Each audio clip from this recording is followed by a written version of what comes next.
la mise en place, évidemment, de ce programme de partenariat entre les opérateurs de l'eau gérés donc, par la GWOPA. À travers ces programmes de mentorat, les WOP donc renforcent progressivement la capacité et la performance des structures bénéficiaires. Ce programme, disons évidemment, c'est un programme pour les opérateurs d'eau, sans aucun doute, restera une pierre importante dans l'édification des paliers vers l'atteinte de l'objectif de développement durable numéro 6, qui constitue l'eau durable et les services d'assainissement pour tous et en toute sécurité. Je vous souhaite une fructueuse semaine de réflexion et vous remercie de votre aimable attention. Donc, je m'en vais donner peut-être la parole pour des mots d'introduction à l'Union européenne, le représentant de l'Union européenne, et ensuite au représentant de l'ONU. Maroc, chers collègues de l'ONAS et chers invités, c'est pour nous à l'Union européenne un immense plaisir d'être parmi vous aujourd'hui pour lancer ce projet EU WOP au Sénégal. Alors WOP, c'est un acronyme anglais pour Water Operator, donc partenariat pour les opérateurs de l'eau, mais également de l'assainissement. Donc on est très heureux de pouvoir lancer la composante entre le Sénégal et le Maroc aujourd'hui à Dakar. Alors, pour donner quelques éléments de contexte, ce projet s'inscrit dans l'initiative plus globale du GWOPA. Vous l'avez cité, monsieur le directeur général. Alors le G pour global et le A pour l'alliance. Donc c'est une alliance globale d'opérateurs des secteurs de l'eau et l'assainissement qui est mondiale, qui a été mise en place par UN Habitat en 2009, si mes informations sont bonnes, et qui regroupe aujourd'hui plus de 380 opérateurs partout dans le monde. Et j'ai lu qu'il y en avait plus d'un tiers qui étaient situés en Afrique. Donc l'Afrique participe très activement à cette alliance.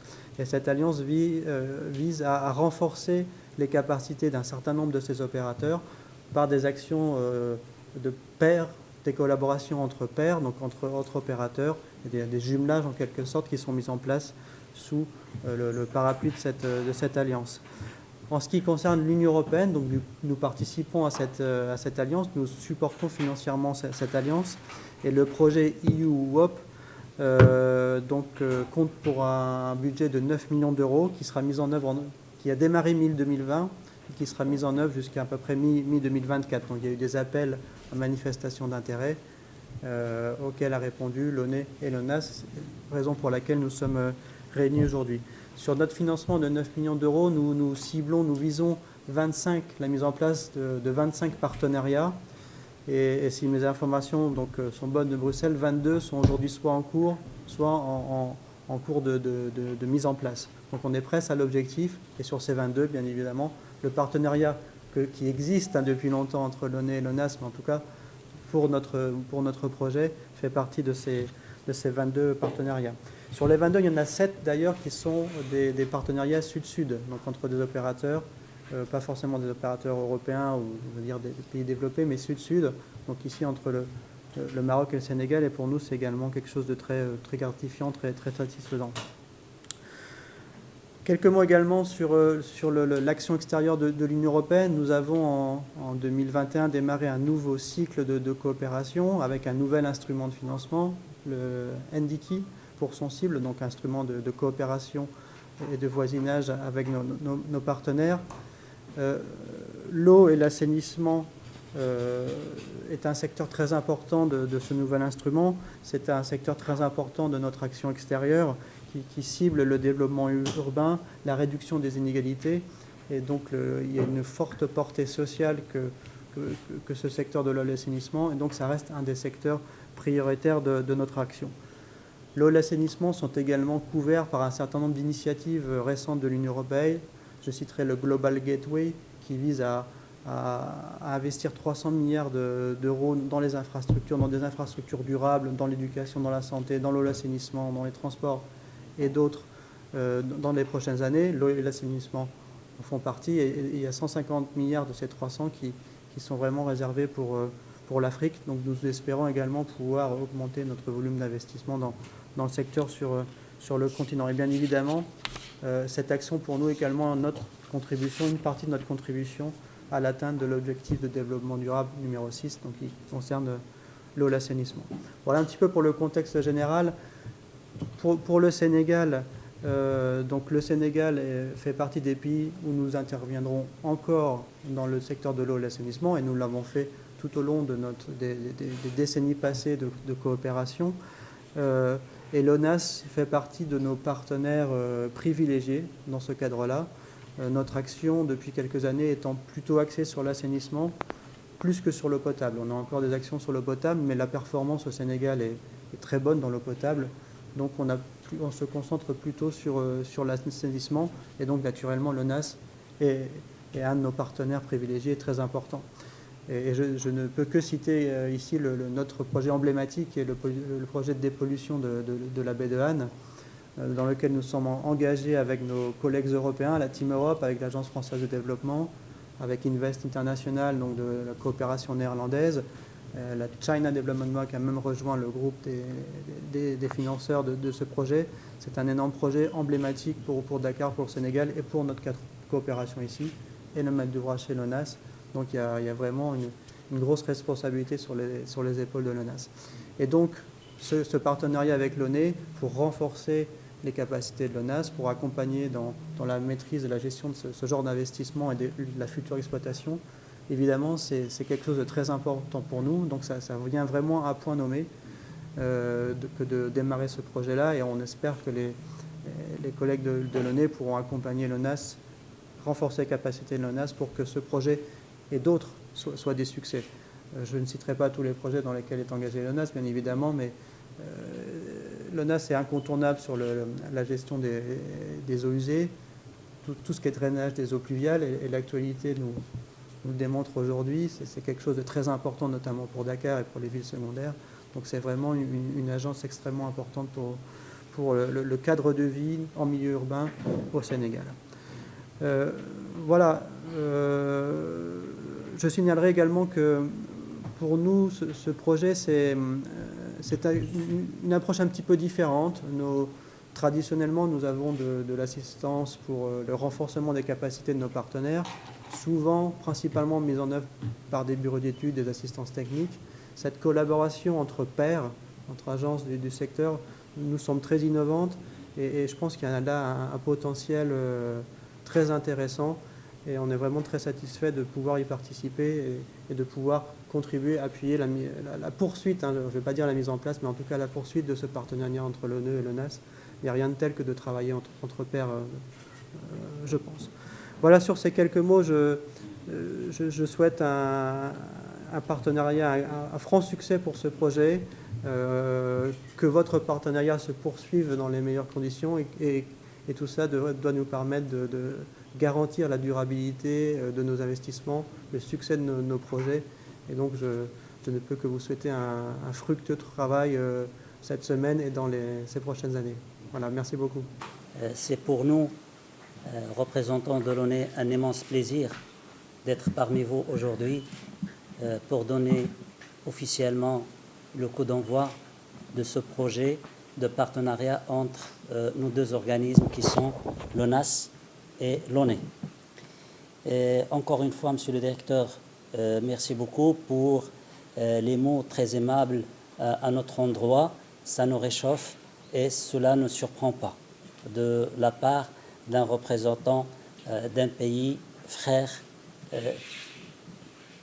Sénégal, un pays frère du Maroc. Je voudrais également remercier l'Union européenne, en la personne de M. Georges Olain, ici présent, qui est à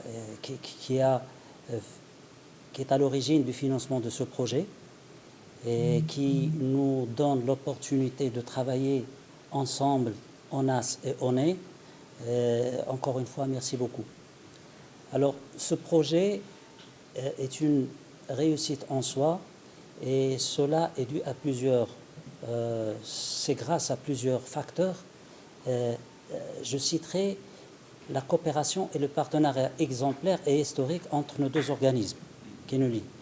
Je commencerai par me référencer à une dizaine d'années auparavant, 2009 exactement, où j'ai une liste d'actions de partenariat, de formation, de visites, de benchmark qui ont eu lieu entre nos deux organismes et qui ont laissé de très bonnes impressions lorsqu'on évalue, lorsqu'on recueille les impressions des participants à ces actions-là. Cela donne de bons résultats et nous avons tenu à ce que nos actions se perpétuent, se poursuivent dans un cadre à partir de 2015, vous l'avez bien cité, Monsieur le Directeur Général, dans un cadre bien officiel, disons, un cadre mis en place à un très haut niveau. Je parle ici de la convention cadre qui a été signée devant Son Excellence le Président du Sénégal et Sa Majesté le Roi du Maroc, ici même à Dakar en 2015.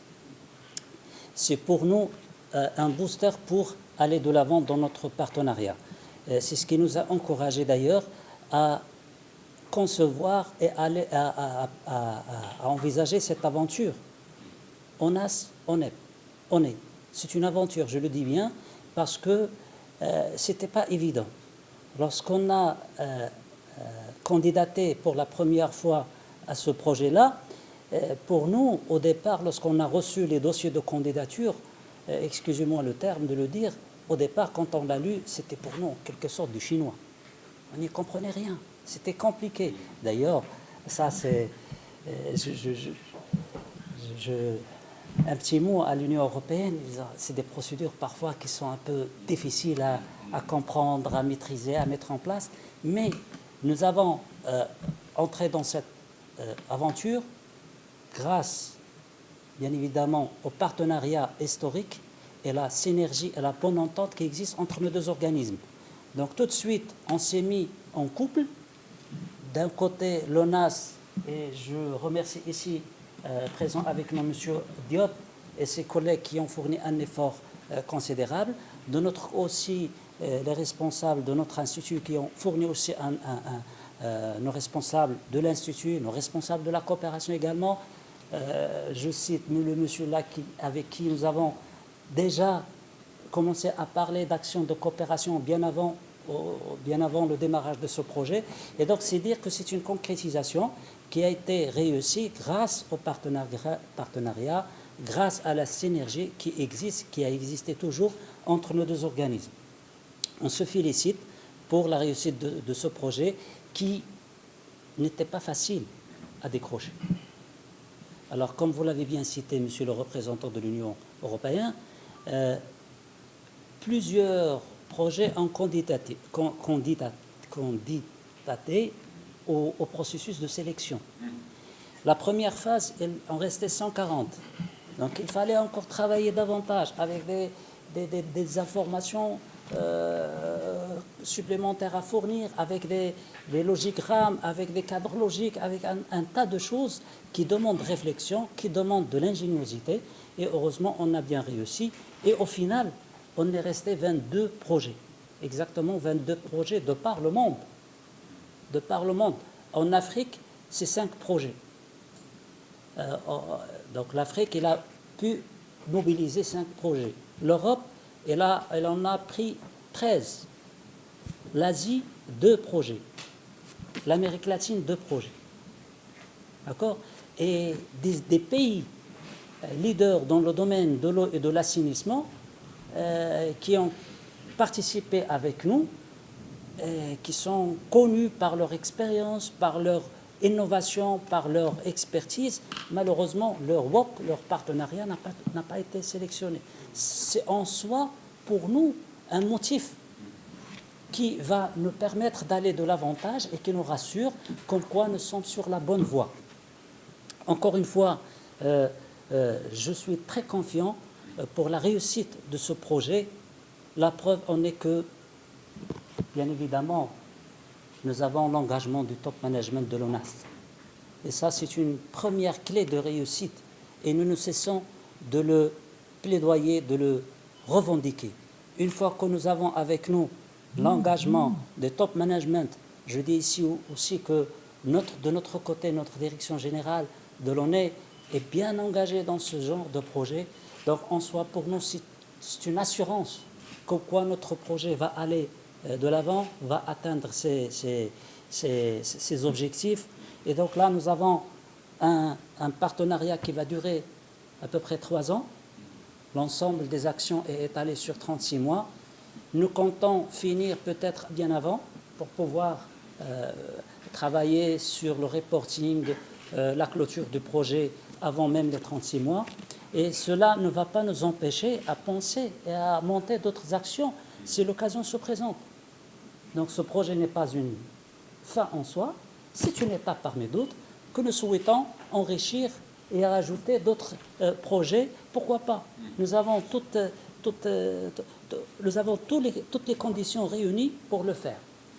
Encore une fois, Monsieur le Directeur Général, merci beaucoup pour nous avoir honoré de votre présence en guise de lancement officiel de ce projet. Monsieur Georges Lain, représentant de l'Union européenne, merci pour votre participation. Ça a été vivement souhaité par les responsables de l'UNHABITAT et de la GIOPA. Mesdames et messieurs, merci beaucoup pour votre présence et merci à vous tous. Merci.